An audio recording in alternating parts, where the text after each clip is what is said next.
Part 1, Cast Away. The autumn dust of Colorado territory swirled like bitter memories around the weathered gable homestead. Inside the cramped parlor, where sunlight struggled through grimy windows, Elra Gable sat with her hands folded in her lap, listening to her fate being decided as if she were no more than a sack of flour to be traded. 2 years, her mother spat, pacing the creaking floorboards. 2 years that Collins boy had you, and nothing, not even a whisper of a child. Elra kept her gaze fixed on a knot in the pine table. She'd memorized every groove, every imperfection in that wood during these conversations. Her father sat in his chair, pipe smoke curling around his graying beard, saying nothing as always. Now his new wife's already showing, her mother continued, voice sharp as broken glass. 3 months married and showing while you... She gestured at Elra with disgust. Margaret, her father finally rumbled, but without conviction. Don't you Margaret me, Henry Gable. We've got 4 other mouths to feed and winter coming. That Jonas Halden needs a woman to keep house, and he's willing to take her to settle your debt. Elra's fingers tightened in her lap. Jonas Halden. She'd seen him maybe twice in town, a tall, silent man who ran cattle on the harsh lands north of the settlement. People said he barely spoke, just nodded when buying supplies and disappeared back to his ranch like a ghost. He doesn't even know me, Elra said quietly, her first words in the hour-long discussion of her future. Her mother's laugh was harsh. He knows enough, knows you can cook and clean and won't give him any complications. That's all a man like him needs. But I'm not, Elra started, then stopped. Not, what not willing, not chattel to be bartered, the words died in her throat as they always did. You're lucky he'll have you at all, her mother said, adjusting her own perfectly pressed collar. A woman who can't... She didn't finish, but the words hung in the air like smoke. Can't breed, can't produce, can't fulfill her purpose. Her younger sister Beth peered around the doorframe, 15 and curious, until their mother shooed her away. Don't you be learning any lessons from this one, she hissed at Beth. You'll do your duty proper when your time comes. Elra stood abruptly, the chair scraping against the floor. When? Tomorrow. Halden's sending a wagon. Tomorrow, the word came out strangled. Her father shifted in his chair. It's for the best, Elra. The debt's substantial. This clears it. She looked at him, searching for any sign of reluctance, of fatherly protection, but Henry Gable was studying his pipe with great interest, as if the glowing tobacco held all the world's answers. I'll pack my things, Elra said, voice steady despite the tremor in her chest. Your things? Her mother laughed again. You'll take the brown dress and the gray, the mending kit, nothing more. We've no dowry to waste on. Another gesture, encompassing all of Elra's failures in one sweep of her hand. That night, Elra sat on her narrow bed in the room she shared with Beth, folding her 2 dresses with careful precision. Her sister watched from her own bed, eyes wide in the lamplight. Is it true what they say? Beth whispered. About you being... Hush, Elra said gently. You should sleep. But Martha Collins said her mother said you were cursed, that you're hollow inside. Elra's hands stilled on the fabric, hollow, as if she were a gourd, dried and emptied, good for nothing but carrying water. People say many things. Beth doesn't make them true. Then why couldn't you have babies? The innocent question cut deeper than all her mother's accusations. Elra smoothed the last wrinkle from the gray dress. I don't know, she admitted. Sometimes things just are. Beth was quiet for a moment. Then, in a smaller voice, will you ever come back? Elra looked at her sister, still soft with youth, still believing the world might be kind. She wanted to lie, to promise visits and letters. Instead, she said, Mr. Halden's ranch is far, but for Christmas, or if... Beth trailed off, perhaps realizing there would be no if. No family gatherings where the barren daughter would be welcome at the table. The next morning came gray and cool, fitting for an exile. Elra stood by the window watching a lone wagon approach, driven by a Mexican hand who touched his hat but said nothing. Her trunk, if you could call a small wooden box a trunk, was already by the door. Her mother stood in the doorway, arms crossed. "You'll work hard. Keep his house clean, his meals hot. Don't give him any trouble, and don't—" She paused, choosing her words. "Don't come back here with complaints. You're his problem now." "Yes, ma'am." Her father appeared long enough to nod at the driver. "Tell Halden we're square." He said, nothing to Elra. No goodbye, no blessing, no touch on the shoulder. Just business concluded. As she climbed onto the wagon seat, Elra heard her mother's final words, pitched low but meant to carry "do not come back." The driver clicked to the horses, and the wagon lurched forward. Elra didn't look back. What was the point? Behind her lay a house where she'd been transformed from daughter to debt, from person to problem. Ahead stretched miles of unknown territory, and a man who'd accepted damaged goods to clear a ledger. The autumn wind picked up, carrying dust and dead leaves across the rutted road. Elra pulled her thin shawl tighter and fixed her eyes on the horizon. Somewhere out there, Jonas Halden was waiting for his payment to arrive. She wondered if he knew he was getting a woman everyone believed was hollow, or if her father had neglected to mention that particular detail in his negotiations. The wagon wheels found every hole in the road, jolting her bones, but Elra didn't complain. She'd learned long ago that complaints changed nothing. Women like her, women who failed at their primary purpose, didn't get to complain. They got traded to settle debts, sent away with 2 dresses and their mother's final curse, "Do not come back." As the gable homestead disappeared behind a rise, Elra touched her belly through the worn fabric of her dress. Hollow. They said, empty, barren. The words had been carved into her soul with 2 years of trying, of bitter herbs and desperate prayers, of monthly disappointments and her mother-in-law's increasingly cruel treatments. When Robert Collins had finally sent her back to her parents and taken a new wife, a proper woman, he'd said everyone knew why. The driver remained silent as the miles passed, for which Elra was grateful. She didn't want kindness right now.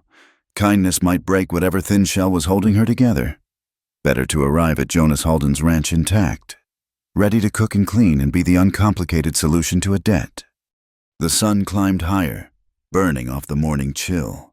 They passed other homesteads, other lives being lived by women who'd done their duty, whose bodies worked as God intended. Elra saw washing on lines, children playing in yards, the evidence of fullness where she carried only emptiness.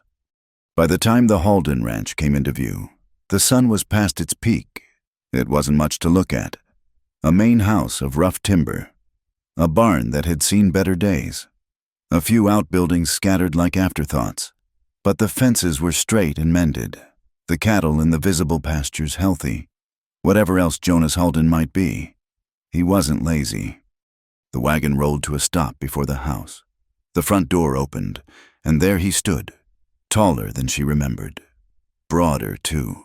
His face was weathered by sun and wind, his dark hair touched with early gray at the temples.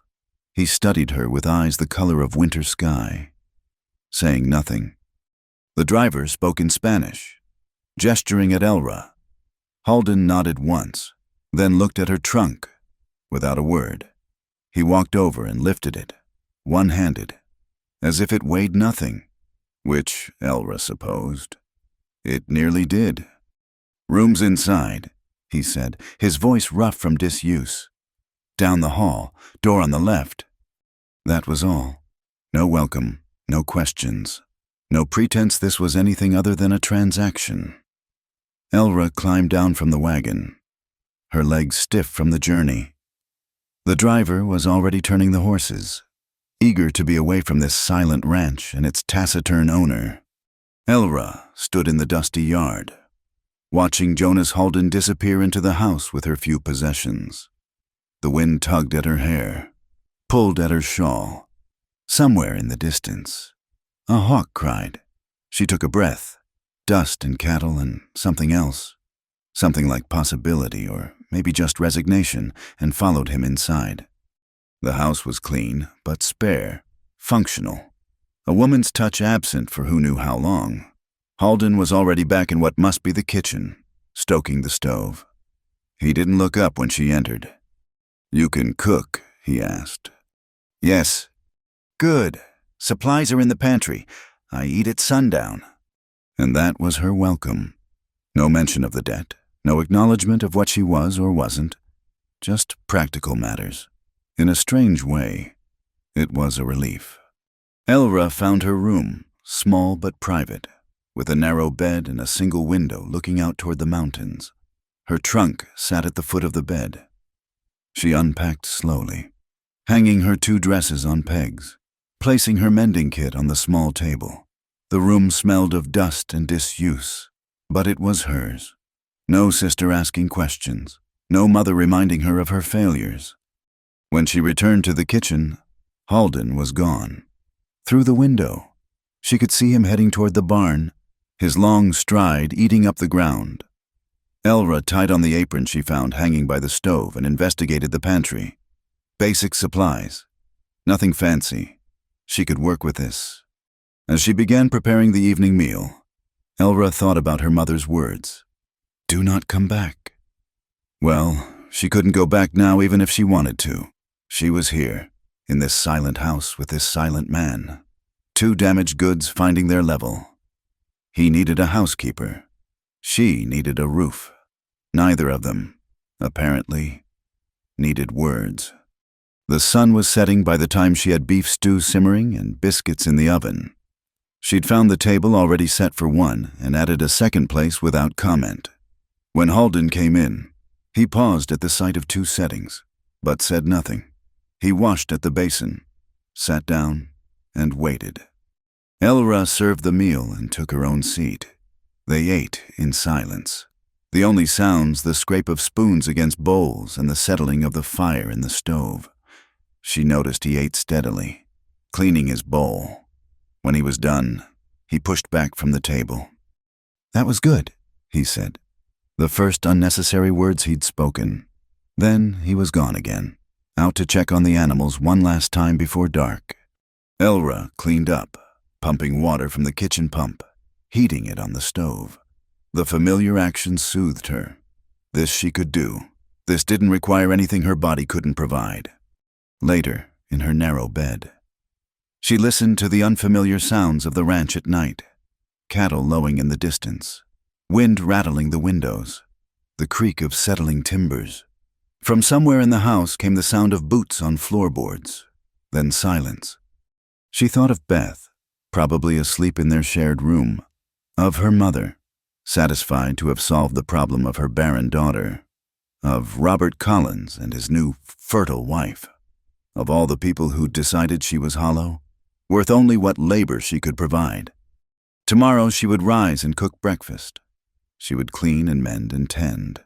She would be what Jonas Halden had paid a debt to acquire, a housekeeper, a solution to a problem. Nothing more was expected. Nothing more was possible. Do not come back. In the darkness of her new room, Elra touched her belly one more time. Hollow, they said, empty.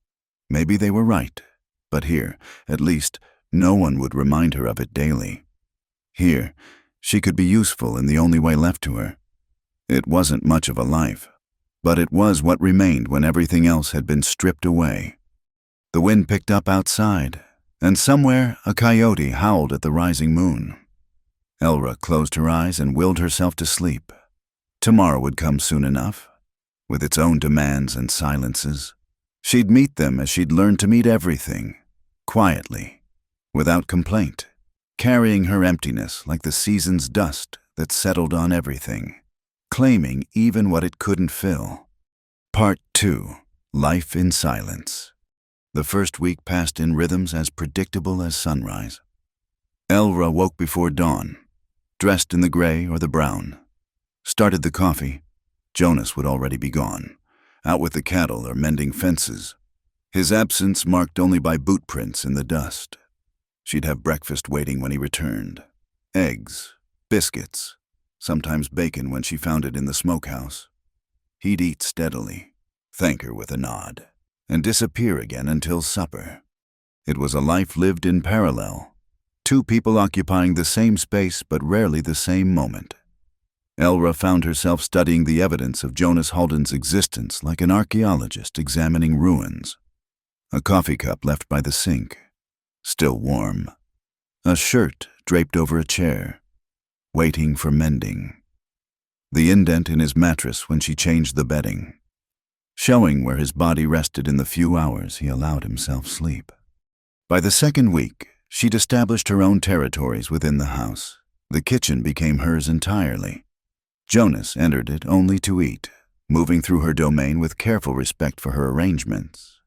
She reorganized the pantry, scrubbed years of bachelor grime from the corners, hung herbs from the rafters to dry. The familiar work settled into her bones like an old song. It was on a Thursday morning, 2 weeks into her new life, that she found the first gift. She'd risen as usual, shuffling to the kitchen in the pre-dawn darkness, only to stop short at the sight of something unusual on the table, a pair of work gloves, clearly new, made of soft brown leather. They sat precisely where she usually placed her morning coffee cup. Impossible to miss. Elra picked them up slowly, turning them in her hands. They were well made, practical, sized for a woman's smaller hands. Her own gloves, if the threadbare things she'd brought could be called gloves, had already begun to fall apart from the harsh lye soap and constant water. There was no note, no explanation. When Jonas came in for breakfast, she was wearing them. And he said nothing, just ate his eggs and biscuits, drank his coffee, and left for the day's work. But Elra thought, maybe imagined, that his nod of thanks lasted a heartbeat longer than usual. The gifts continued, appearing with no pattern she could discern. A small tin of salve for her hands, which had grown red and cracked from the dry air and constant washing. She found it by the pump one morning, placed just so on the handle. A week later, there was a new apron hanging on the hook by the stove, sturdy blue fabric that wouldn't show stains as readily as her old one. Then came winter stockings, thick and woolen, left on her chair one evening while she was out collecting eggs. Each gift was practical, necessary, nothing that could be called frivolous or romantic. And yet Elra found herself treasuring them with an intensity that surprised her, not just for their usefulness, but for what they represented. Evidence that Jonas Halden noticed, that he saw her chapped hands, her worn clothing, her small struggles with the harsh ranch life, and responded in the only way he seemed to know how, silently, practically, with solutions rather than sympathy. She wanted to thank him properly, but the words tangled in her throat whenever she tried. Their pattern of silence had become so established that breaking it felt like disturbing something fragile. So she thanked him in her own way, with extra care in his meals, patches on his work shirts that were neater than necessary, fresh flowers from the struggling garden placed on the kitchen table where he couldn't miss them. One evening in her 4th week, the first truly cold night of the coming winter, she made stew from the last of the fresh vegetables and some preserved beef. Jonas came in later than usual, moving stiffly. She noticed him favoring his left shoulder as he washed up. "You're hurt," she said, the words escaping before she could stop them. He paused, hands dripping over the basin. It was the first unnecessary thing she'd said to him since asking about the gifts would be... Fence post came loose. It's nothing. But she could see how he struggled to lift his spoon, the tightness around his eyes with each movement, without asking permission. She went to the pantry and retrieved the salve he'd left for her hands. She set it on the table by his bowl. "For the shoulder," she said quietly. He looked at the tin, then at her. Something passed between them in that moment, an acknowledgement of their strange dance of care, conducted entirely through objects and gestures. He picked up the tin, nodded once, and continued eating. But when she turned from washing dishes later, She caught him applying the salve with careful movements and felt a warmth in her chest that had nothing to do with the stove's heat. As November crept toward December, their life settled into deeper rhythms. Elra learned Jonas's preferences without having to ask. Coffee black and strong enough to float a horseshoe. Beef cooked through but not tough. Biscuits with more salt than sugar. She learned, too, the shape of his days from the state of his clothes. Mud from the lower pasture meant he'd been checking on the pregnant cows. Tears in the right sleeve meant he'd been working the thorny hedge along the property line. Jonas, for his part, began leaving more than gifts. Small preparations appeared, firewood split and stacked by the kitchen door before she mentioned running low. The pump handle oiled when it began to squeak. A ladder propped against the house near where she'd been eyeing the gutters with concern. One night, she woke to sounds from the kitchen, creeping to her doorway. She saw Jonas at the table, working by lamplight. In the morning, she found what he'd been doing. The loose handle on her favorite pot, the one she'd been working around for days, had been repaired with neat wraps of wire. She stood holding the pot, throat tight with emotion she couldn't name. Such a small thing. Robert would have told her to make do or buy another. Her father would have ignored it entirely. But Jonas had noticed, had lost sleep to fix it, had done so without fanfare or expectation of gratitude. That day, she made his favorite meal venison with wild onions, cornbread with bacon drippings, dried apple pie from the preserves she'd found in the cellar. When he came in and saw the spread, he stopped in the doorway. "Something special?" he asked. More words than usual.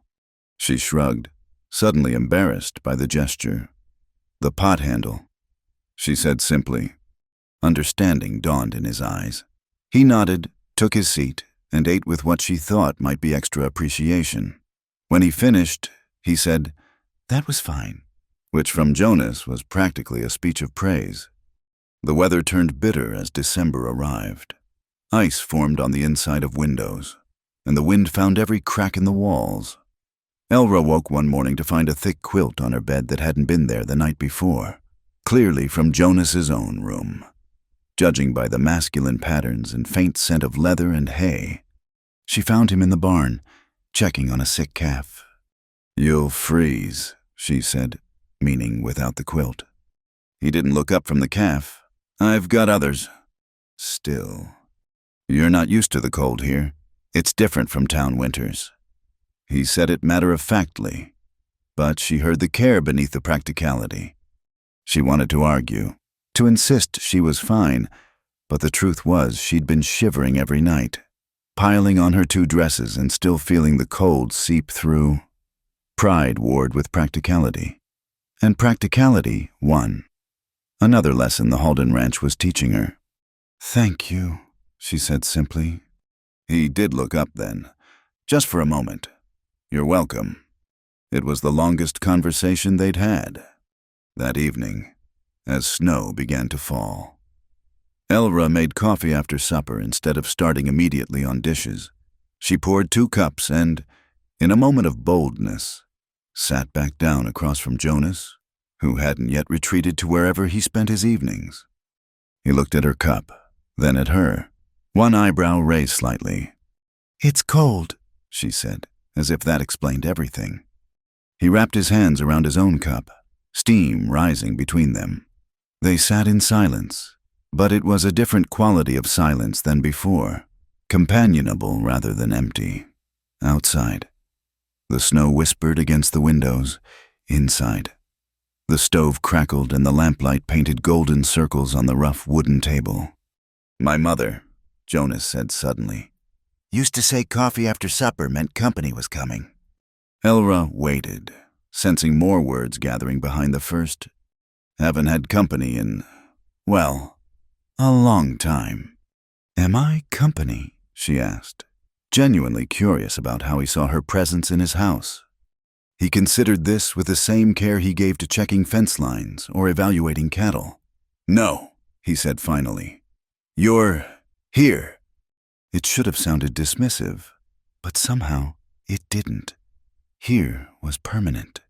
Here was belonging. Company came and went, but he remained. They finished their coffee in silence. Then Elra rose to do dishes. Jonas didn't immediately leave. Instead, he banked the fire in the stove, checked the damper, filled the wood box. Small chores that kept him in the kitchen's warmth a little longer. As she washed cups, Elra thought about her life just 6 weeks ago. The constant reminders of her failure, the weight of others' disappointment, the knowledge that she was tolerated only until a solution could be found. Here, she was simply Elra, who cooked and cleaned and mended. Not Elra the barren, Elra the hollow, Elra the disappointment, just Elra. Jonas had never once asked about children, never questioned why a woman her age had been available for his debt-settling transaction. He took her as she was, useful for what she could do rather than useless for what she couldn't. "The snow's getting heavy," Jonas said from behind her. "Might be snowed in by morning." "I'll make extra bread," she replied, already planning for the possibility. That would be good. He left then, finally. But the kitchen retained the warmth of shared presence. Elra finished the dishes, set bread dough to rise, and prepared for bed. The new quilt was heavy and warm, smelling of Jonas's life leather and hay and something indefinably male. She burrowed into it, listening to the snow pile against the walls. Somewhere in the house, she heard Jonas moving about. The sounds were becoming familiar now. The creak of his door, the rhythm of his nightly routines. She was learning him the way she'd learned the house itself, through observation and repetition, through the accumulation of small details that built into understanding. Tomorrow there would be snow to deal with, paths to clear, animals to tend in the bitter cold. But tonight, wrapped in an unexpected quilt after unexpected coffee, Elra felt something she hadn't experienced in years, the simple contentment of being useful, needed, seen. Not for what she could produce or failed to produce, but for who she was in this moment. A woman who could make good coffee, who noticed when a man favored his shoulder, who knew to make extra bread before a storm. It wasn't love, perhaps, but it was something. A foundation, maybe, on which other things could build. As sleep took her, she thought she heard Jonas's footsteps pause outside her door, just for a moment, before continuing on, checking, perhaps making sure. The small gesture of care warmed her more than any quilt could. In the morning, she would rise and make breakfast. He would eat and nod his thanks. They would continue their dance of silence and small kindnesses, of gifts given without words and care shown through actions. But something had shifted with that shared coffee, that moment of here rather than company. The snow continued to fall, blanketing the harsh landscape in temporary softness. Inside the Halden house, 2 damaged people were learning to exist in the same space without causing further harm. It was enough. For now, it was more than enough. Part 3. Rumors and Old Wounds. The necessity of supplies finally drove them to town 2 months after Elra's arrival. The snow had melted enough to make the roads passable, and Jonas couldn't put off the trip any longer. He'd mentioned it at breakfast. Unusual for him to speak of plans. "Need to go to town today. You'll come." Not a question. Elra nodded, trying to quiet the anxiety that rose in her chest. Town meant people. People meant questions, stares, whispers behind hands. But they needed flour, salt, coffee, things that couldn't wait for spring. She wore the brown dress, the slightly better of her two, and wrapped herself in the shawl that had seen her through the journey here. Jonas had the wagon ready, had even laid a blanket on the hard seat. He helped her up without comment, his hand firm and steady on her elbow. The ride to town took 2 hours. They passed the time in their usual silence, but Elra felt Jonas glancing at her occasionally. When the first buildings came into view, she straightened her spine and fixed her eyes ahead. "We'll be quick," Jonas said, the most reassurance he'd ever offered. The general store was busy with Saturday shoppers. Conversations stopped mid-sentence as they entered, eyes tracking their movement. Elra heard her name whispered. caught the word barren floating like a curse through the air. She kept her chin up, following Jonas to the counter where Mr. Henderson waited with barely concealed curiosity. "Halden," the shopkeeper greeted. "Haven't seen you in a while, and this must be—" "My wife needs supplies," Jonas said flatly, cutting off the fishing for information. "She'll tell you what." Wife. The word hit Elra like a physical blow. They'd had no ceremony, no legal binding she knew of. But Jonas had claimed her publicly, given her a status beyond housekeeper or debt payment. She managed to recite her list, aware of every ear straining to catch any detail. Mrs. Henderson emerged from the back room, her sharp eyes taking in Elra's worn dress, her work-roughened hands, the absence of any wedding band. "Elra Gable," the woman said, not bothering to lower her voice. "Heard you were back in the territory." "Elra Halden," Jonas corrected quietly, but with steel beneath the words. "Mrs. Henderson's eyebrows climbed. Of course. How nice. As Mr. Henderson filled their order, the bell above the door chimed. Elra's heart sank as she recognized the woman entering Mrs. Collins, her former mother-in-law. The older woman's face hardened at the sight of her. "Well, Mrs. Collins said loudly, ensuring everyone in the store could hear. "Thought you'd have the sense to leave the territory entirely." Elra felt Jonas shift beside her, a subtle tension entering his stance. "Mrs. Collins," she managed. "Don't you Mrs. Collins me. My Robert's new wife is blooming. 3 months along already. A real woman, that one, not like—" She gestured dismissively at Elra. "Still passing yourself off as a wife. I see. Does he know you're Mr. Halden? Does he know what he's saddled himself with?" "He knows what he needs to know," Jonas said, his voice dangerously quiet.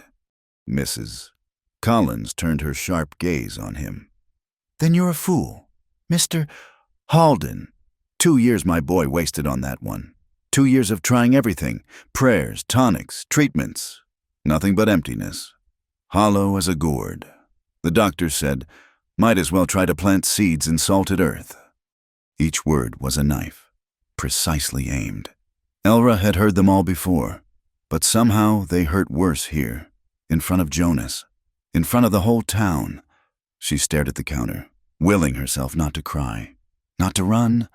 "Ma'am," Jonas said, stepping slightly forward. "I believe your business is elsewhere in the store.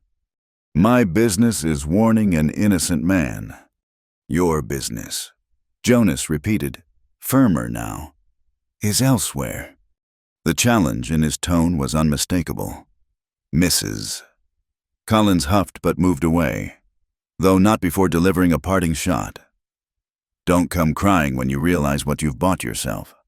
Mr. Halden, damaged goods don't improve with age."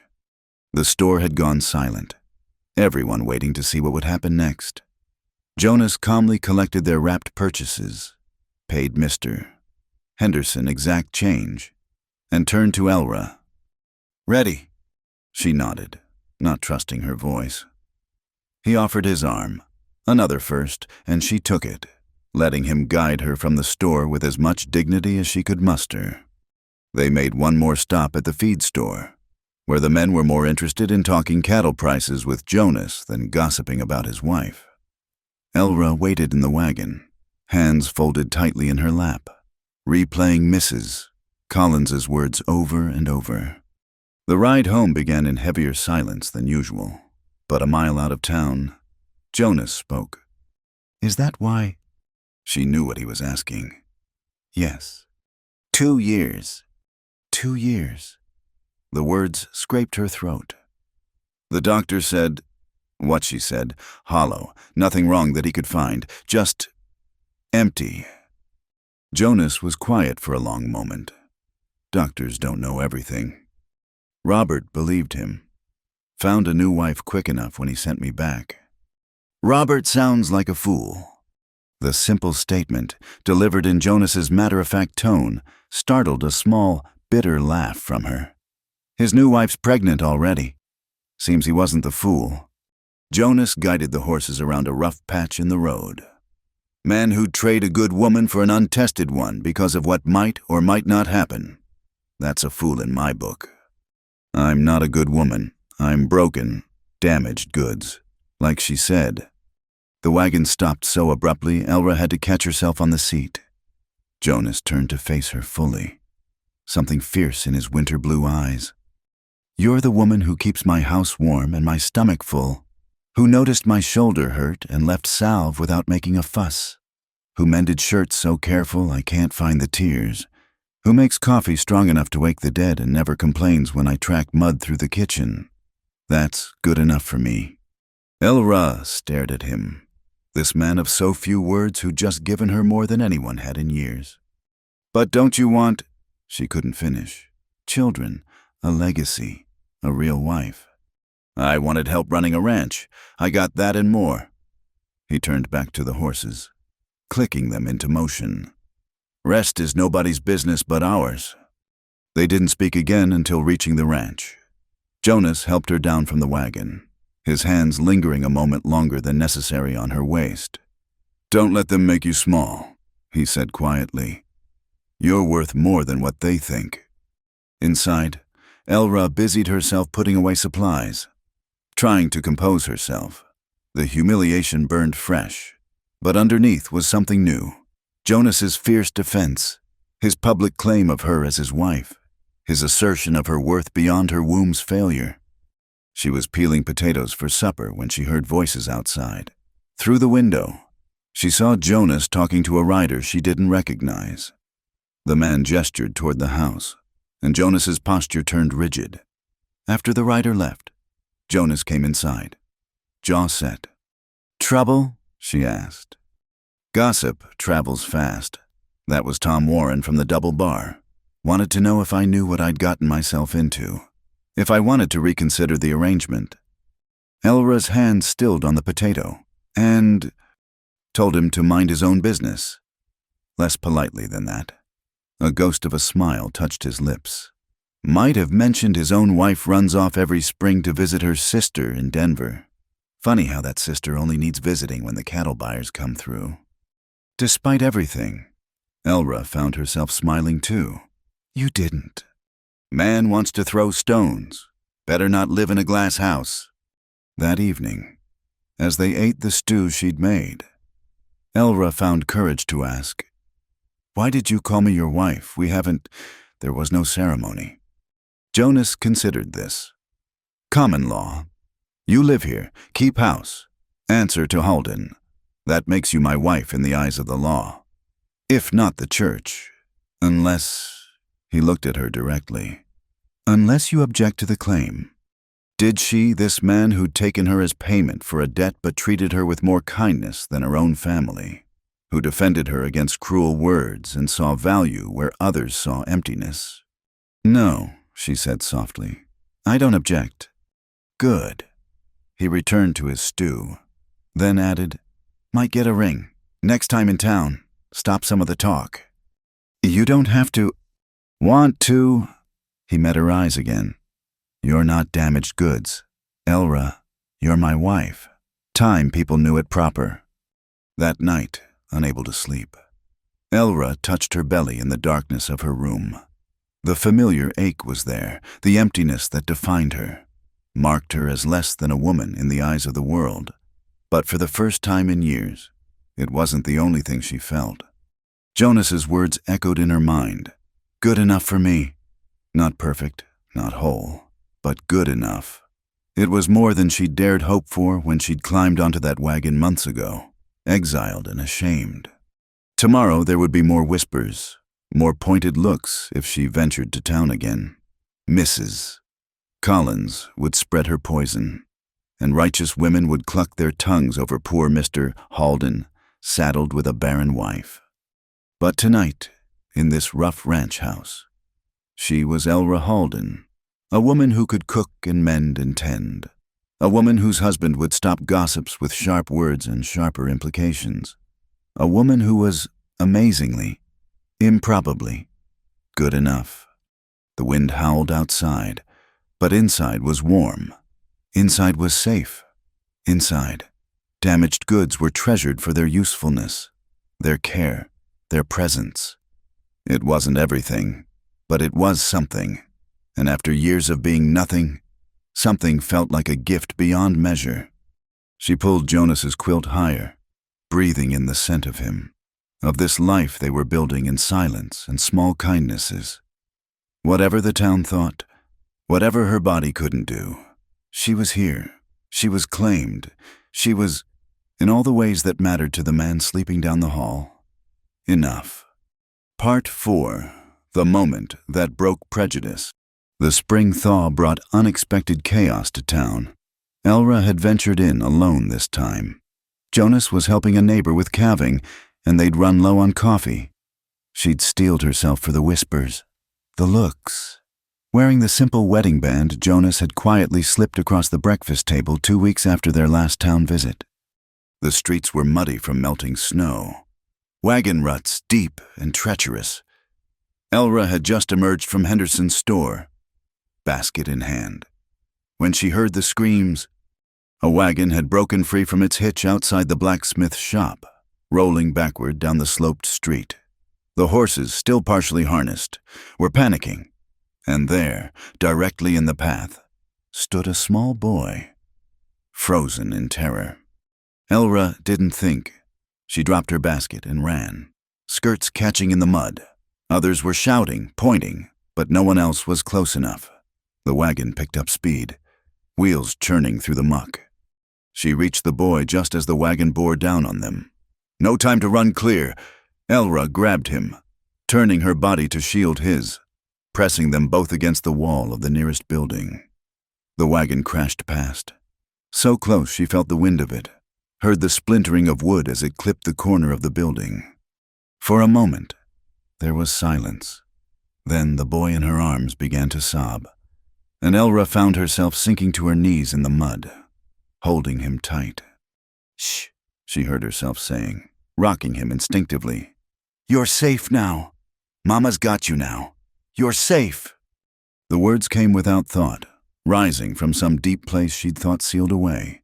The boy, he couldn't be more than 4, clung to her, his tears soaking her shoulder.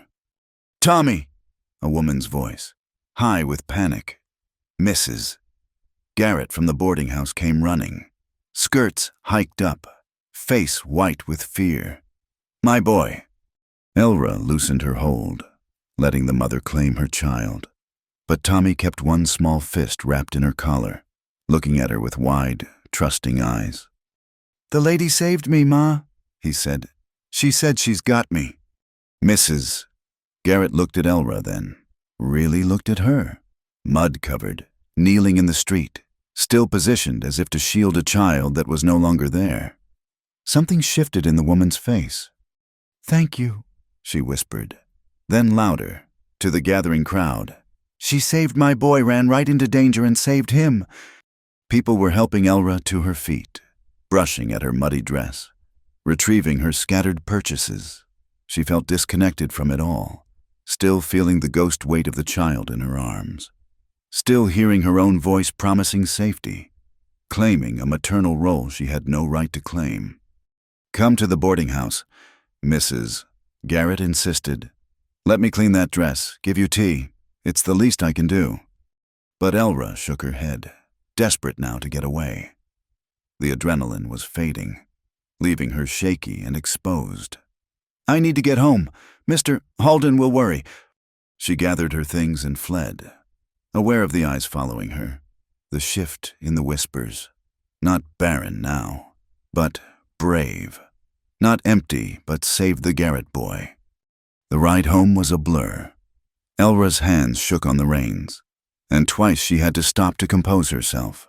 The feeling of Tommy in her arms wouldn't leave her. The trust, the weight, the way he'd fit against her as if he belonged there. "Mama's got you now." The words echoed, mocking and painful. She had no right to them, would never have the right to them. Yet they'd come so naturally, so fiercely, as if her body remembered a role it had never actually played. When she reached the ranch, Jonas was already back, standing on the porch with an expression of concern. He must have heard news traveled fast in their small community. "You hurt?" he asked, taking in her muddy state. "No." He helped her down from the wagon, steadied her when her legs wobbled. "Heard you were a hero." "I just reacted. Saved a child's life is what I heard." She pulled away, needing distance. "I need to change." But he caught her arm gently. "Elra, you did good today." "Did I?" The words came out bitter. "I called myself his mama. Jonas told him Mama had him. What kind of woman claims that when she can't?" She broke off, unable to finish. Understanding dawned in his eyes. Without a word, he pulled her against him, the first real embrace they'd shared. She stood rigid for a moment, then crumbled. Tears she'd held for months finally breaking free. "Just because your body won't do one thing doesn't mean your heart can't do another," he said quietly into her hair. "That boy needed protecting. You protected him. That's what matters." "But I wanted—" She pressed her face against his shirt, ashamed of the naked longing in her voice. "For just a moment, I wanted it to be real." His arms tightened. "I know." They stood there in the fading afternoon light, Elra crying out months of grief while Jonas held steady, a solid anchor in her storm. When she finally pulled back, embarrassed by her display, he handed her his handkerchief without comment. "Go get cleaned up," he said gently. "I'll tend the horses." Inside, Elra changed out of her muddy dress, washed her face, tried to compose herself, but her hands kept remembering the weight of Tommy, the way he'd trusted her completely. Her arms ached with emptiness. When she came out to start supper, she found something unexpected on the kitchen table, a small wooden doll. Crudely carved, but unmistakably meant to be a baby. It was rough work, clearly done by hands more used to fence posts than fine detail. But the intention was clear.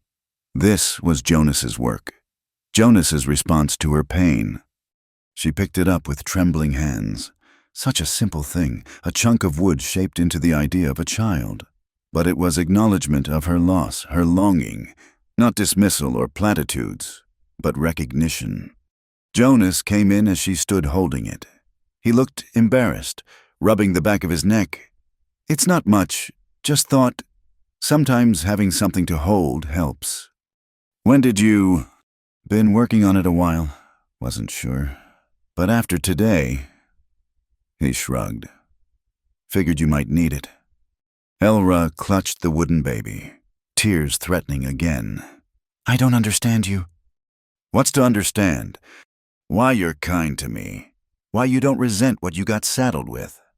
Jonas stepped closer, his expression serious. "You know what I see when I look at you. I see a woman who works from dawn to dark without complaint, who makes a rough house into something warm, who runs into danger to save a child that's not even hers." He paused. "I see someone worth 10 of those town gossips, someone I'm proud to call wife. But I can't give you children. You gave a child his life today. That's not nothing." He touched the wooden doll in her hands. "And who says the only way to nurture is to birth you nurture this whole ranch, make it live in ways it never did before you came?" That evening, Elra placed the wooden doll on the shelf in her room, where she could see it but where it wouldn't invite questions from any rare visitors. It wasn't a child. Would never be a child. But it was something, an acknowledgement, a permission to grieve, a strange kind of hope. 2 days later, Mrs. Garrett appeared at the ranch with Tommy in tow. The boy broke free from his mother's hand and ran to Elra, wrapping his arms around her skirts. "Lady," he said, beaming up at her. "Ma said I could visit." Mrs. Garrett looked apologetic. He wouldn't stop asking about the lady who saved him. "I hope we're not intruding." "Of course not." Elra found herself smiling, hand automatically going to smooth Tommy's hair. "Would you like some cookies? I just made a batch." As she served refreshments and listened to Tommy chatter about everything from his wooden soldiers to the ranch cats he'd spotted, Elra felt something ease in her chest. "Mrs. Garrett watched her son with soft eyes, then looked at Elra. "I owe you an apology," she said quietly while Tommy was distracted by a cookie. I listened to the talk, made assumptions. I was wrong." "You don't owe me anything." "I do. A woman who'd throw herself in front of a wagon for someone else's child. That's a woman with more mother's heart than most who birth a dozen."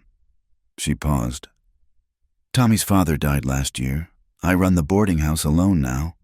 Could use a friend, if you're willing." Elra looked at the woman offering friendship despite the social risk.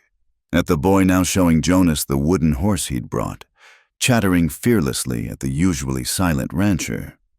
Jonas caught her eye and nodded slightly, encouragement and approval in one small gesture. "I'd like that," Elra said. After they left, with promises to visit again soon, Jonas said, "Boy's taken with you. He's sweet. You're good with him. Natural." The word hurt and healed in equal measure. Natural at something she'd never have naturally. But Jonas was right.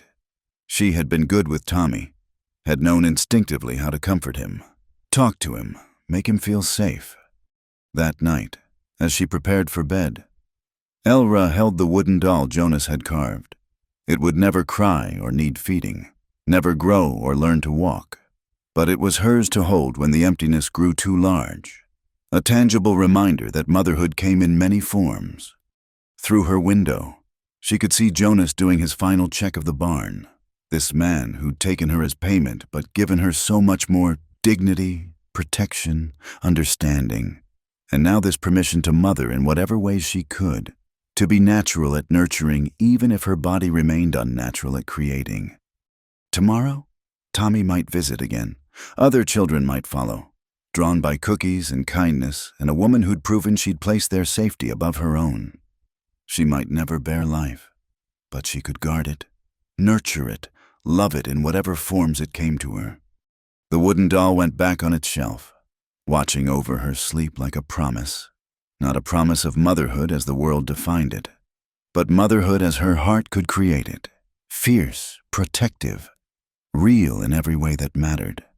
And in his room down the hall, Jonas Halden lay awake, thinking of the woman who'd sobbed in his arms, who held a wooden doll like treasure, who'd saved a child and called herself Mama with such longing it broke his heart.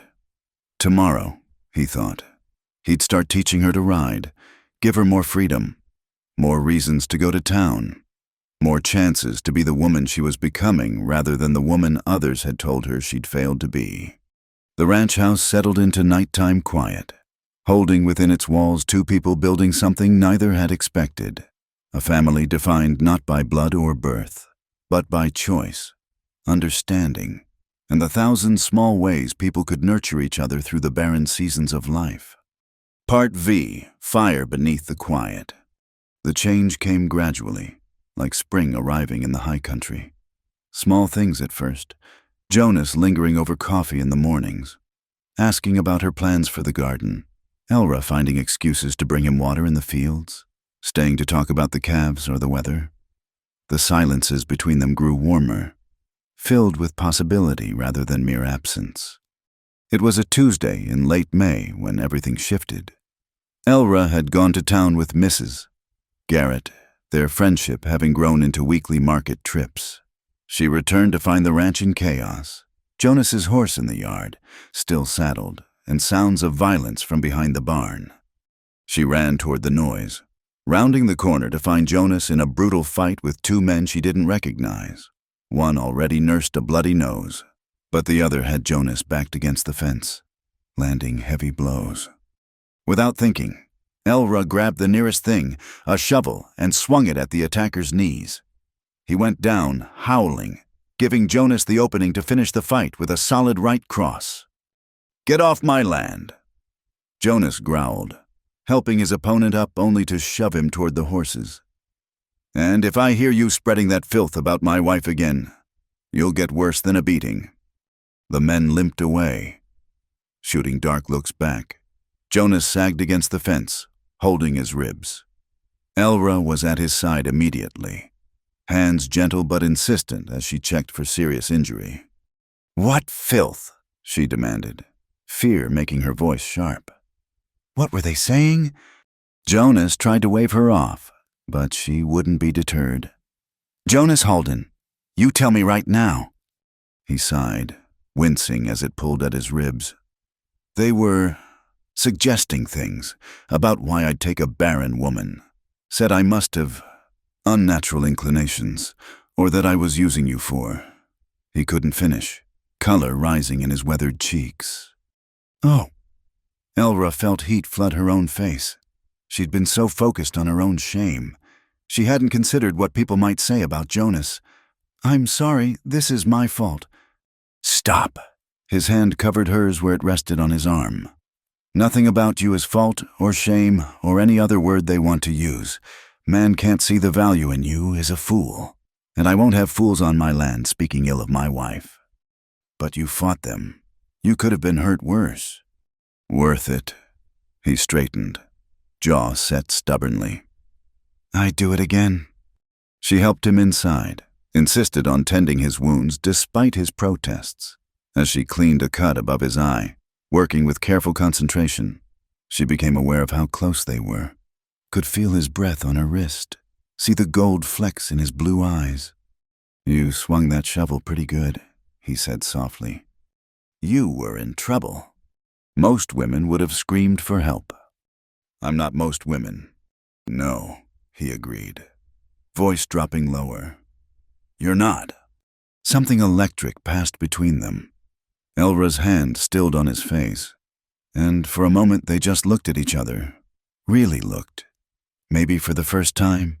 Then Jonas leaned forward, slowly enough she could pull back, and pressed his lips to hers.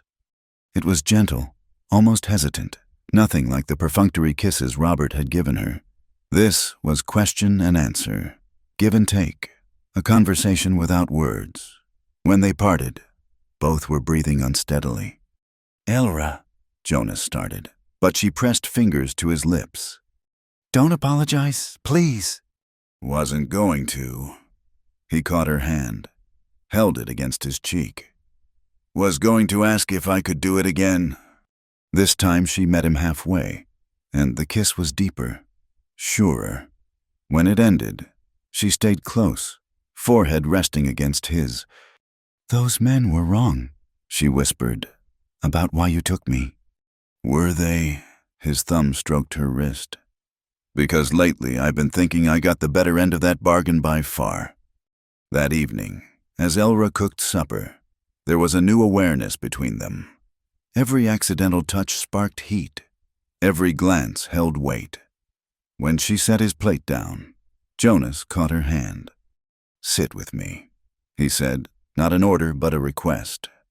She sat, and they ate in companionable quiet. But underneath ran a current of anticipation, of change coming like a storm across the plains. After the meal, instead of retreating to his evening chores, Jonas stayed. "I've been thinking," he said, unusually verbose. "This arrangement of ours started as a transaction, but it's become more." Elra's heart beat faster. "Has it?" "For me, it has." He met her eyes directly. "Question is, has it for you?"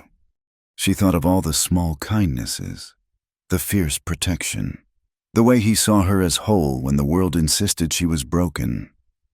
"Yes," she said simply. "It has." Jonas stood, came around the table, offered her his hand.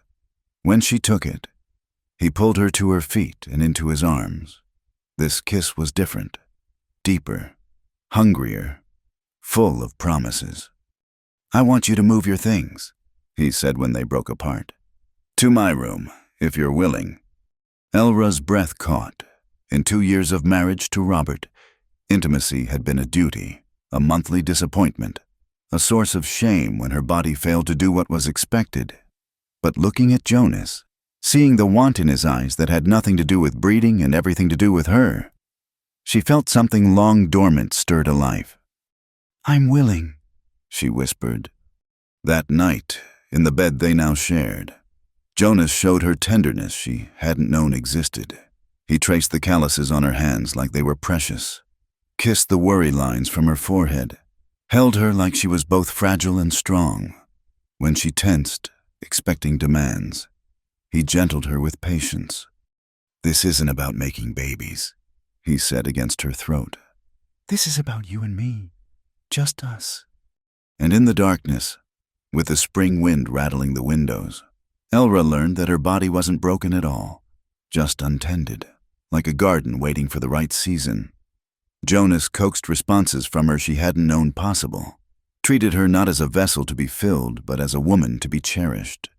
Afterward, as they lay entwined, she cried again, but these were different tears, tears of release, of joy, of finding herself whole in ways that had nothing to do with her womb. "Thank you," she whispered into the darkness. Jonas pulled her closer. "For what?" "For seeing me, not what I lack, but who I am." "Elra," he tipped her chin up, though they could barely see each other in the dark. "You're the strongest woman I know. Gentle with it, but strong. Any man would be lucky to have you. I'm just the fool who got blessed enough to figure it out." The next morning, Elra woke to find Jonas already up, but he'd left coffee warming on the stove and a wildflower on her pillow. Such a simple thing, yet it made her smile like a girl. When he came in for breakfast, there was shyness between them, but also a new ease. He kissed her hello like it was natural, touched her waist as he passed, smiled more in an hour than he usually did in a week. "I have to ride to the Johnson place today," he said over eggs. "Won't be back till late. I'll keep supper warm." He stood to go, then turned back. "Elra, last night was perfect," she finished firmly. "Go on now, before the day gets too hot." But he crossed back to her, kissed her thoroughly. "How'd I get so lucky?" he murmured against her lips. After he left, Elra moved through her chores humming. Her body felt different, alive and aware in new ways. Several times she caught herself touching her lips, remembering. She was hanging laundry when Mrs. Garrett arrived with Tommy, as had become their Tuesday tradition. The older woman took one look at Elra and raised an eyebrow. "Something's different about you today." Elra felt heat rise in her cheeks. "Is it?" "Mm-hmm. You're glowing like a new bride." Understanding dawned in her friend's eyes. "Oh, you and Jonas." "Sarah Garrett, you hush," Elra said, but she was smiling. Sarah laughed, delighted. "About time. I say, that man's been looking at you like a starving wolf looks at supper for months now." "He has? Lord, yes, the whole town's noticed. Part of why those fools were spreading rumors. Jealousy, pure and simple." She squeezed Elra's hand. "I'm happy for you. You deserve good things." As Tommy played with the barn cats, the two women talked and worked. It felt good to have a friend, someone who saw her transformation and celebrated it rather than begrudging it. "Can I ask you something personal?" Sarah said eventually. "Of course." "Does it bother you that he doesn't mind about, Elra considered. "I thought it would. Thought I'd always feel lacking.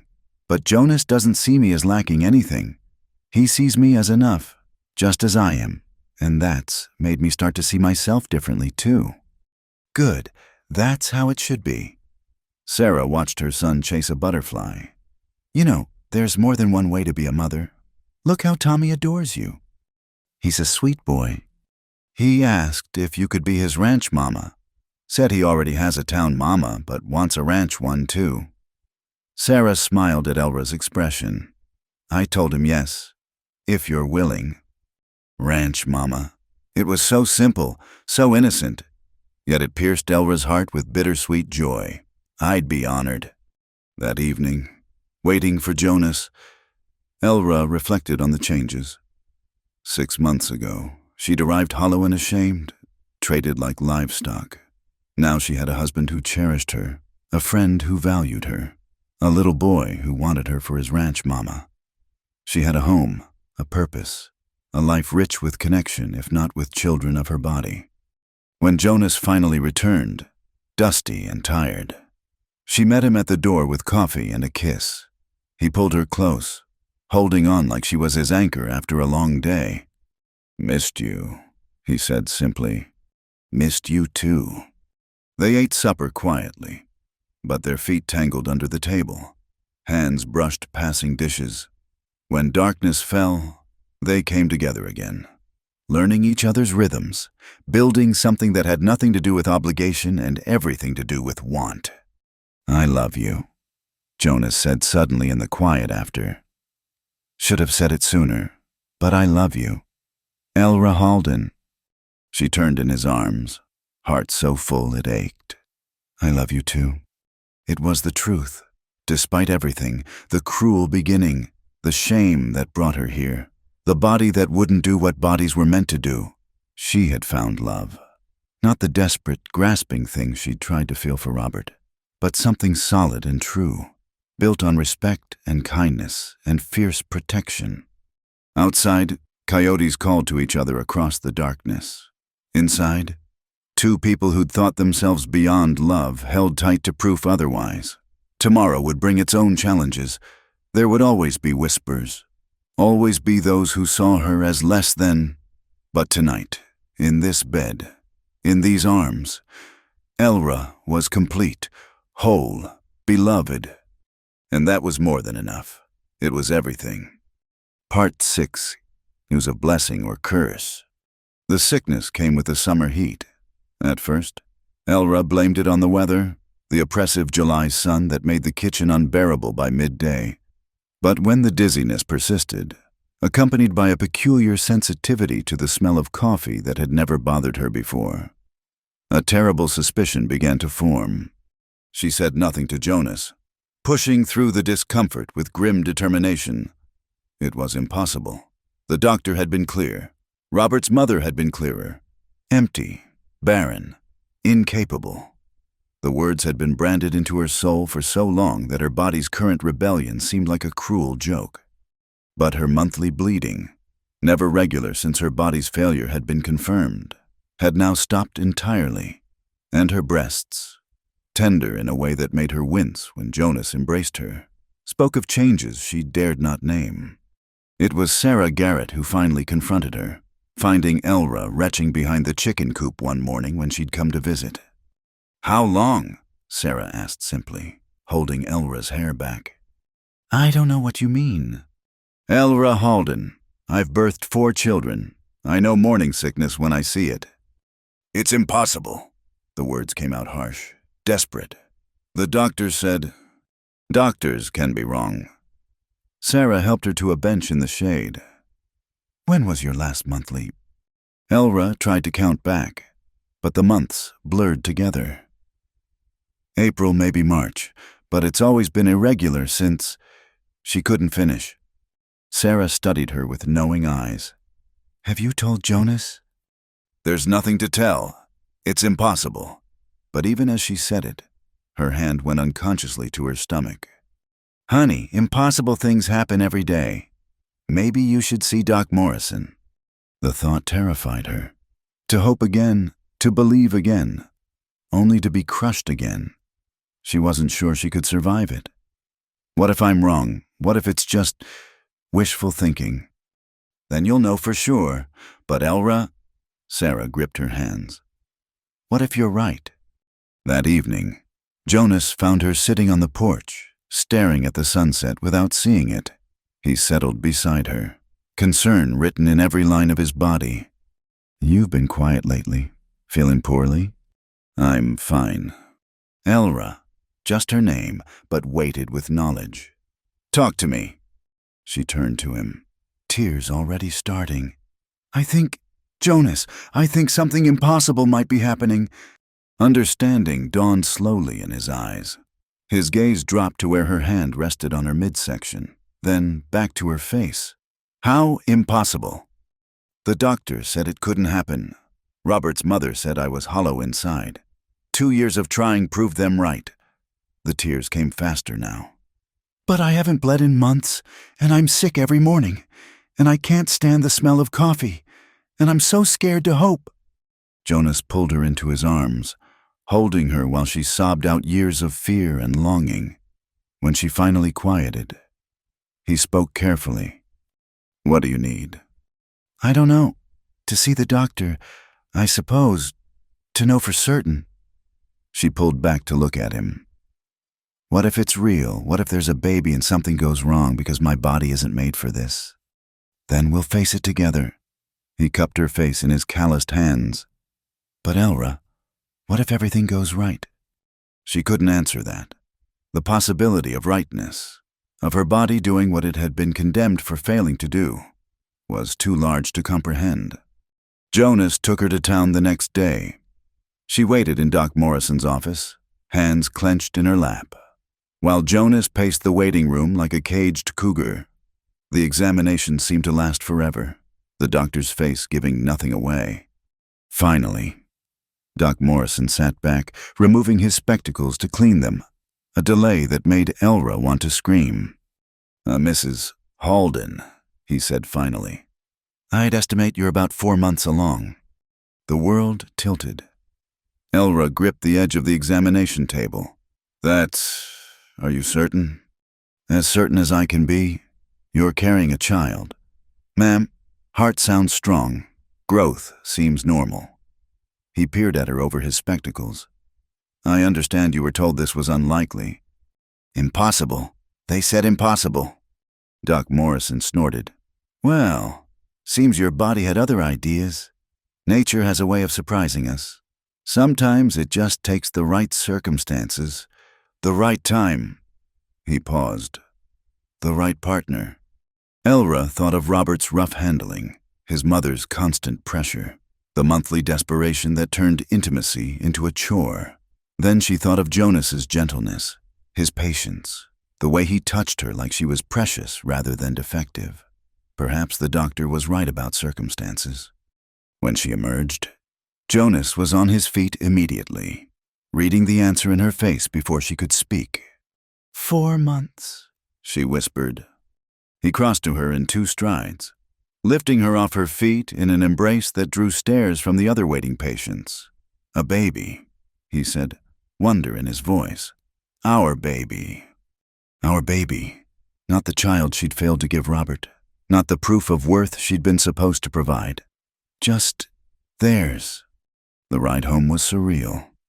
Jonas kept reaching over to touch her hand, her shoulder, as if reassuring himself she was real. Elra felt disconnected from her own body, afraid that too much joy might somehow jinx this impossible gift. "I'm scared," she admitted as they neared the ranch. "Of what?" "Everything.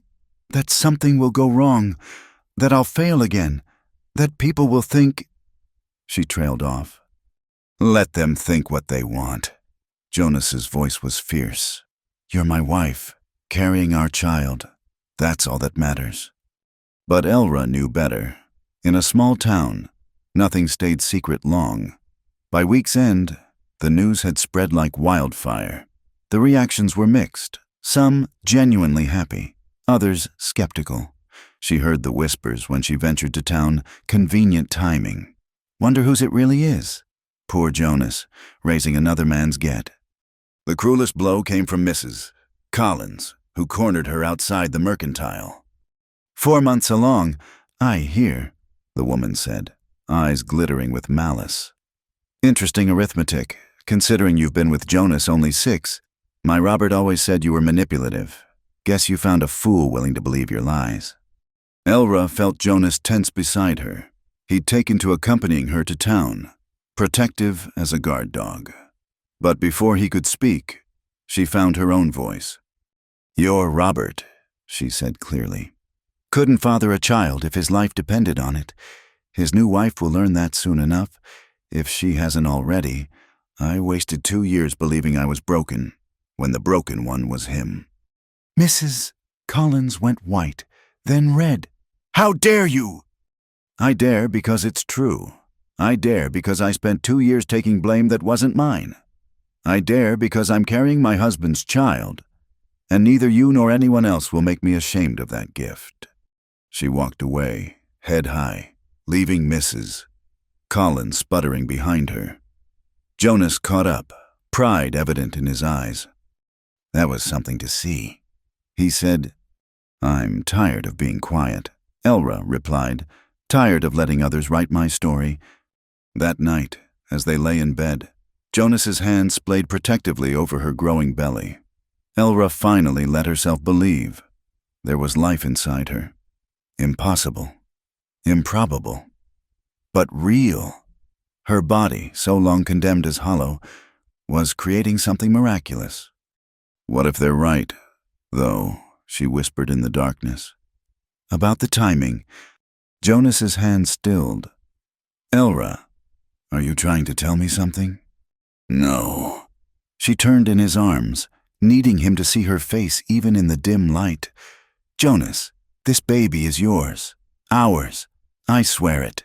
But people can count, and they'll count wrong. And—" "Hush." He kissed her forehead.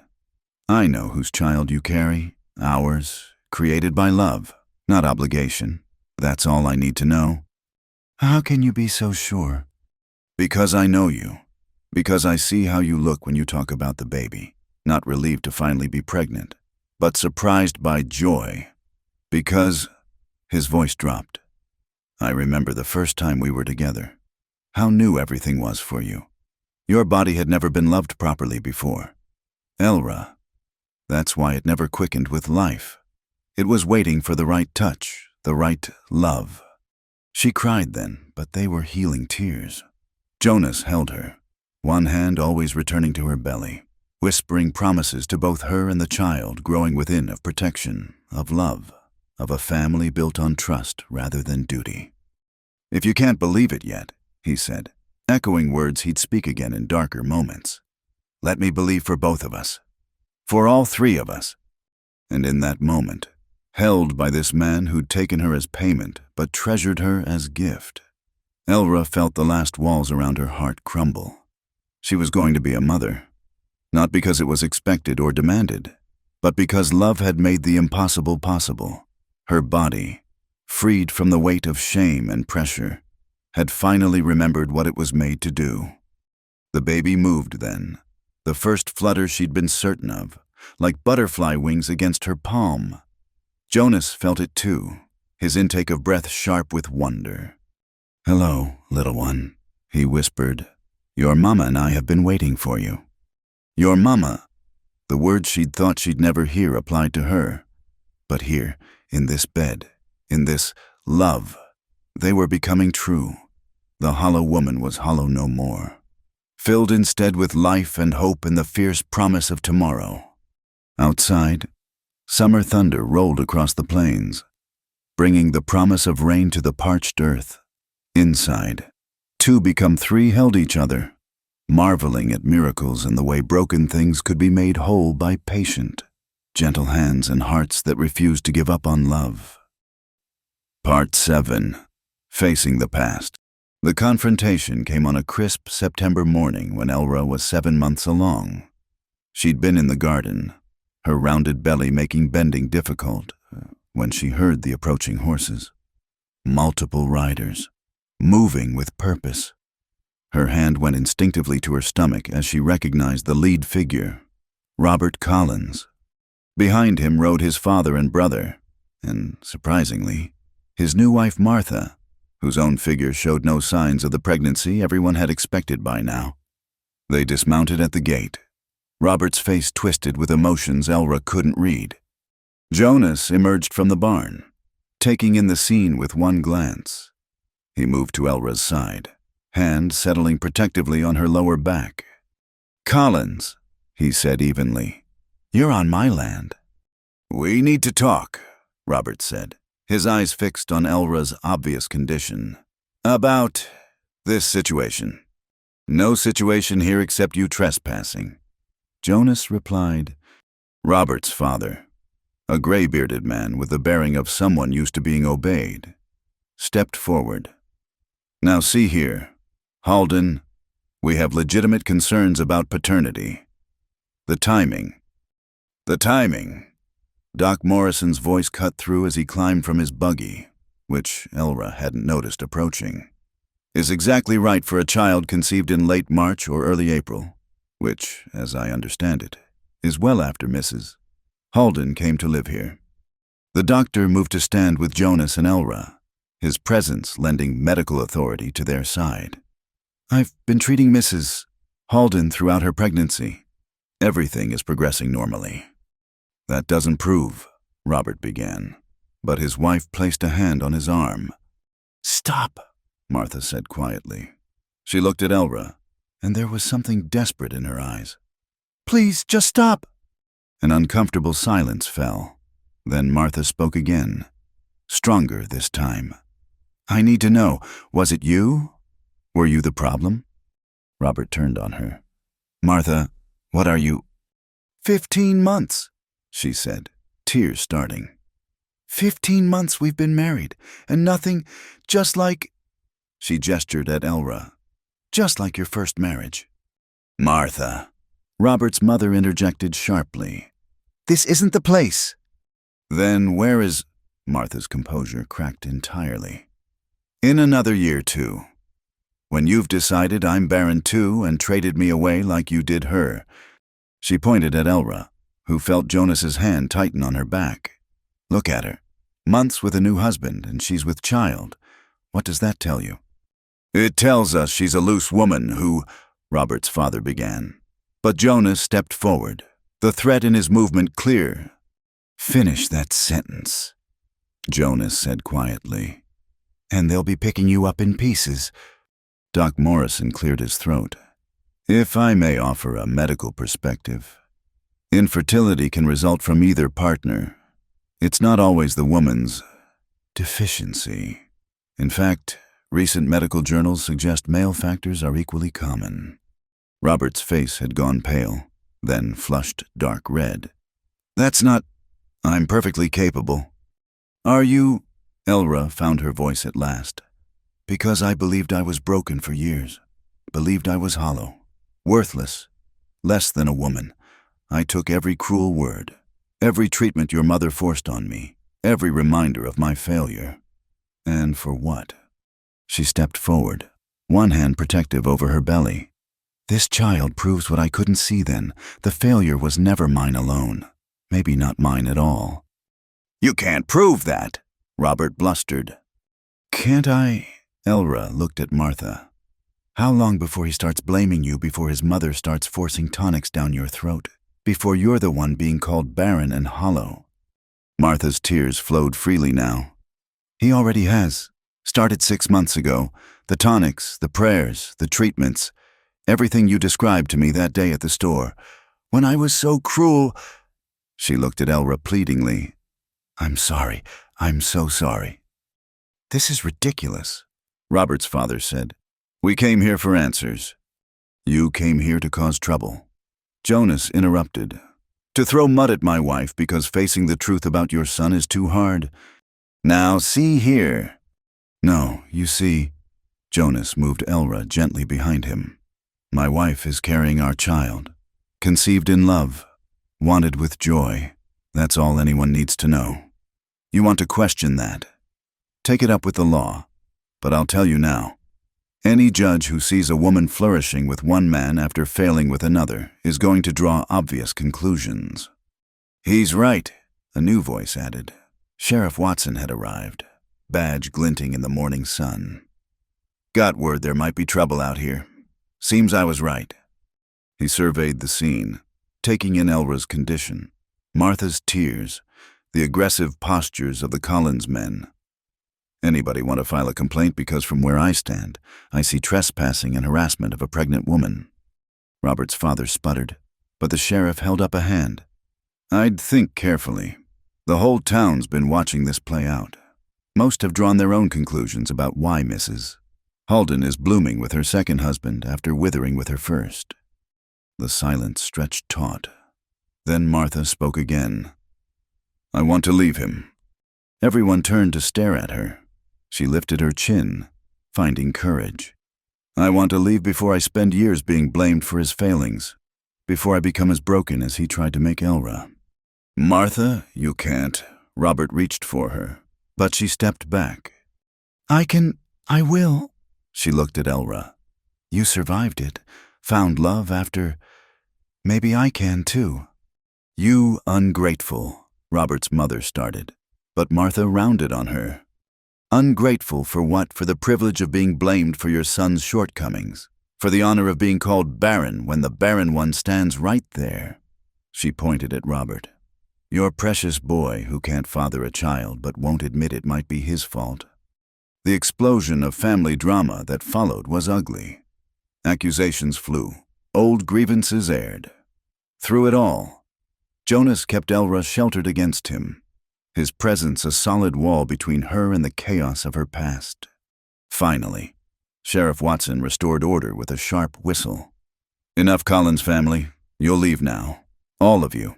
And if I hear about any of you bothering the Haldens again, you'll be dealing with me. As the group prepared to leave, Martha approached Elra one last time. The boarding house? She said quietly. Mrs. Garrett's. Would there be room? Elra thought of Sarah's kind heart, her empty room since the last boarders left. Tell her I sent you. She'll help. Martha nodded, tears fresh on her cheeks. Thank you, and I'm sorry for everything. As the Collins family rode away, minus Martha, who climbed into Doc Morrison's buggy, Robert looked back once. His face was a study in confusion and loss, a man whose worldview had shattered. Elra felt a moment of pity for him, then let it go. He'd made his choices, built his life on the lie that she was at fault. Now he'd have to live with the truth. Sheriff Watson tipped his hat. You folks take care. Don't think they'll be back, but I'll keep an eye out. After everyone left, Jonas turned Elra in his arms, hands gentle on her face. You all right? Yes, and surprisingly, she was. I said what needed saying. The truth is out now. Martha was brave, standing up like that. She was. Elra thought of her own years of silence, of accepting blame. Braver than I was. You were plenty brave. You survived. You found your way here. He placed a hand on her belly, feeling the baby's strong movements. You created this miracle. We created it, she corrected. Together.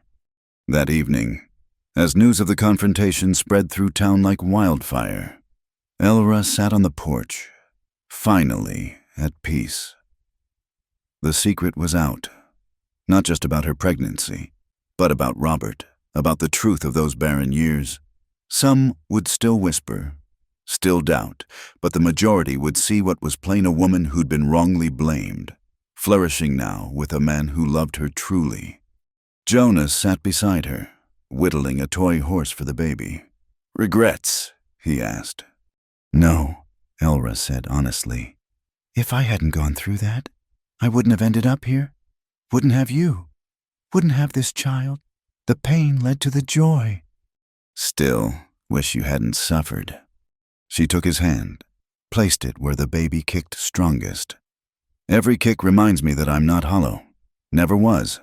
Just needed the right love to fill me up. Jonas set aside his whittling to hold her properly. You've got that now. Always. As the sun set over their ranch, Elra thought of Martha starting fresh at Sarah's boarding house, of Robert facing the truth he'd run from for years, of the baby growing strong within her.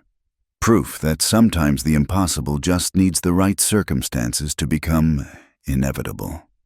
Tomorrow there would be more whispers, more adjustments as the town processed this shift in narrative. But tonight, she was simply Elra Halden, wife, expectant mother, woman who'd found her voice and used it to speak truth. The baby settled into sleep within her, and she let herself relax fully against Jonas. The confrontation she'd dreaded for months had come and gone, leaving her stronger rather than shattered. The past no longer had power over her. Only the future mattered now, a future bright with love and the promise of new life. Let's go in, Jonas said as darkness fell. You need your rest. In a moment. She wanted to savor this, the peace after storm, the solid presence of the man who'd believed in her when she couldn't believe in herself. Just a moment more. He held her as the stars emerged, two hearts beating in patient rhythm, while a third heart quickened between them, counting down the days until their miracle would be complete. The hollow woman was hollow no more, and everyone who mattered knew the truth of it now. Part 8, A New Harvest. The Harvest Festival came to Halden Ranch on a golden October afternoon, when Elra was days from her time. What started as a small gathering, just Sarah Garrett and a few close neighbors, had grown into something larger as word spread. The woman once shunned as Barron was hosting a celebration, her belly round with promise, her home open to all who cared to come. Jonas had protested initially. You should be resting, not cooking for half the county. But Elra, arranging autumn flowers in mason jars, had merely smiled. This is my way of resting, my way of saying thank you. Thank you for what? For seeing me, all of them, eventually, for giving me a chance to prove them wrong, not about the baby, but about my worth.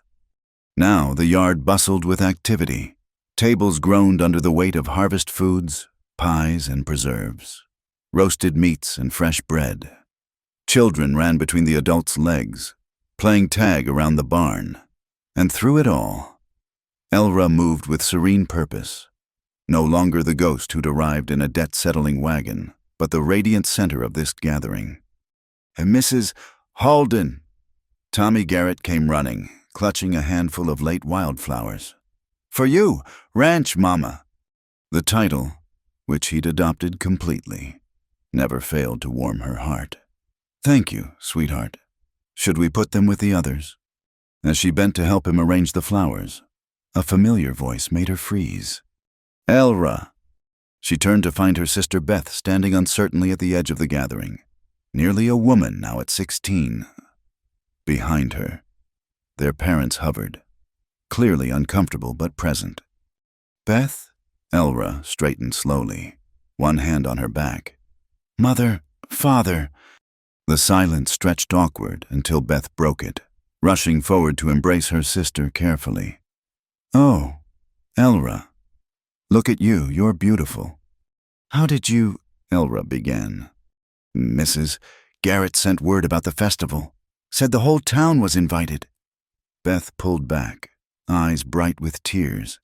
I made them come? Threatened to walk here myself if they didn't bring me. Their mother stepped forward, her usual sharp expression softened by something that might have been regret. Elra, you look... well. I am well. Her father cleared his throat. The ranch seems prosperous. Jonas appeared at Elra's side, courteous but cool. Mr. Gable, Mrs. Gable, welcome to our home. The "our" was deliberate, staking claim. Elra felt grateful for his steady presence as her family navigated this reunion. Perhaps we could speak privately, her mother suggested. Elra considered, then shook her head. Whatever needs saying can be said here. I have no secrets from my husband or my friends. Her mother flushed but nodded. We heard about the confrontation with the Collins family, about Robert's situation. You mean about him being unable to father children, Elra said clearly. Yes, the truth finally came out. We didn't know, her father said quietly.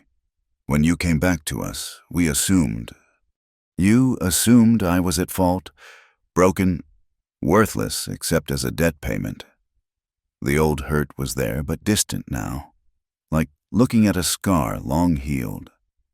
I understand. It was easier than questioning what everyone knew to be true.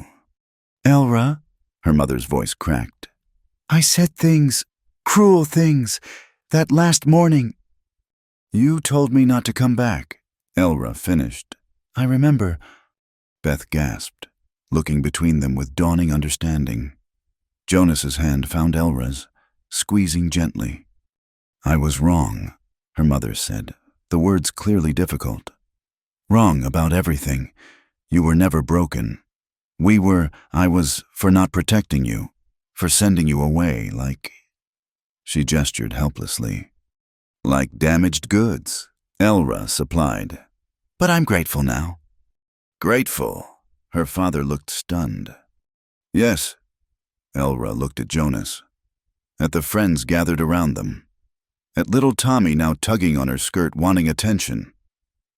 If you hadn't sent me away, I'd never have found this life, this love, this chance at happiness.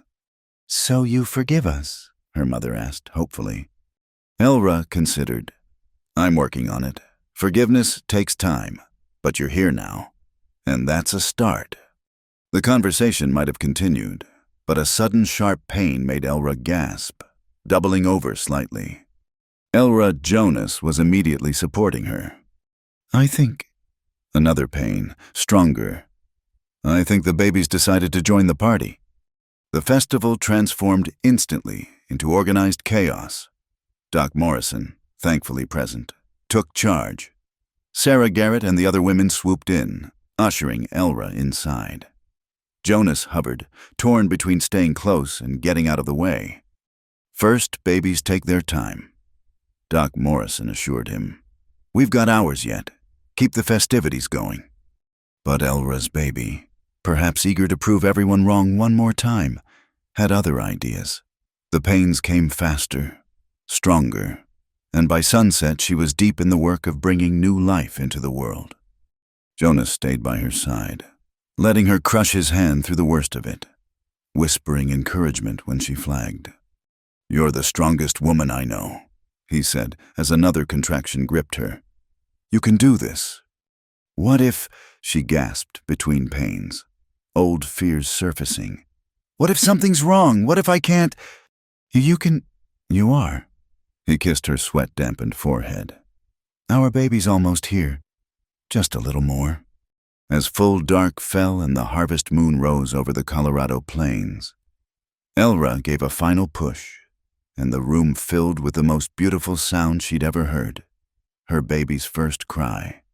It's a girl, Doc Morrison announced, placing the squalling infant on Elra's chest. Perfect and healthy as can be. A girl. Elra looked down at the tiny face, red and wrinkled and absolutely beautiful. Jonas leaned close, one finger stroking the baby's cheek with infinite gentleness. She's perfect, he breathed. Just like her mama.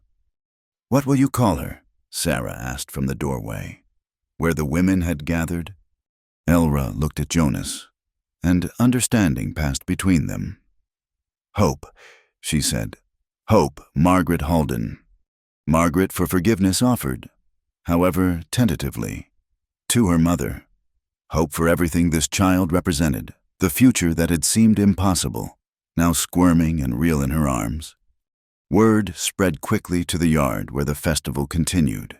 Cheers went up, a toast to the new arrival, to the woman who'd proved them all wrong, to the miracles that could happen when love was given room to grow. Later, after the guests had gone and the house had quieted, Elra's family was allowed a brief visit. Her mother approached the bed tentatively, tears streaming as she looked at her granddaughter. She's beautiful, she whispered. Would you like to hold her? Elra offered, surprising herself. Her mother took Hope with trembling hands, cradling her like spun glass. I'm so sorry, she said to the baby. Sorry I almost cost myself the chance to know you. Mother, Elra said gently. She's here now. We're all here now. That's what matters.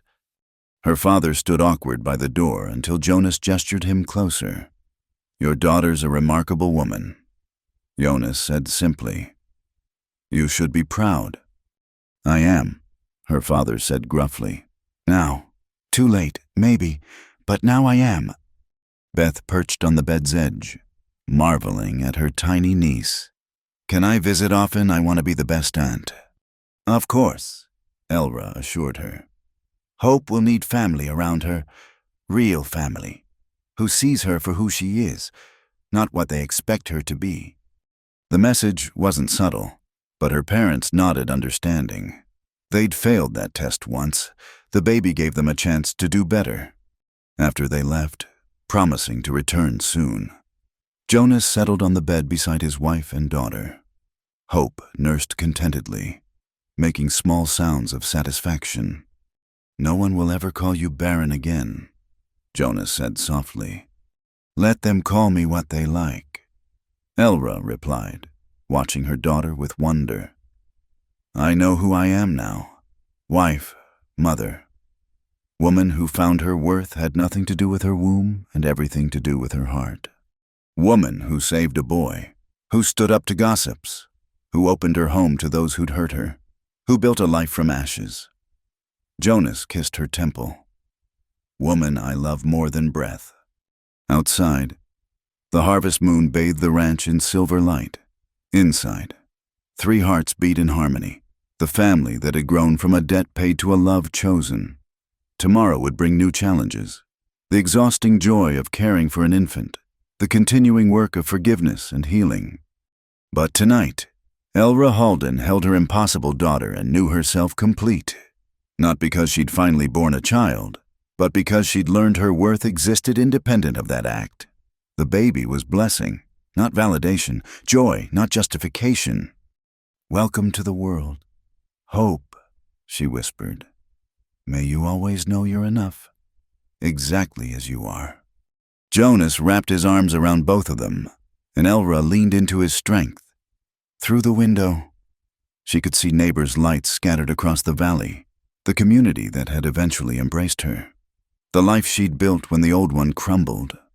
From barren ground, the richest harvest. From emptiness, abundance. From a woman traded to settle a debt. A mother cradling infinite possibility. The stars wheeled overhead, marking the end of one story and the beginning of another. And in the Halden ranch house, love kept watch through the night, guardian of miracles and proof that sometimes the best things grow in the most unexpected soil. Hope yawned, tiny fist curling against her mother's breast, and Elra smiled. They'd all been wrong. All those people who'd defined her by what she couldn't do. She wasn't the barren one after all. She was the one who bloomed. Thank you so much for listening to this story. I'd love to know where you're enjoying these tales. Are you listening while driving, relaxing at home, or perhaps during your evening routine? Please share your thoughts in the comments below. If you enjoyed this story, don't forget to subscribe to Wild West Night. Give this video a like, and hit the hype button to help more people discover these heartfelt Western romances. Your support means the world to me.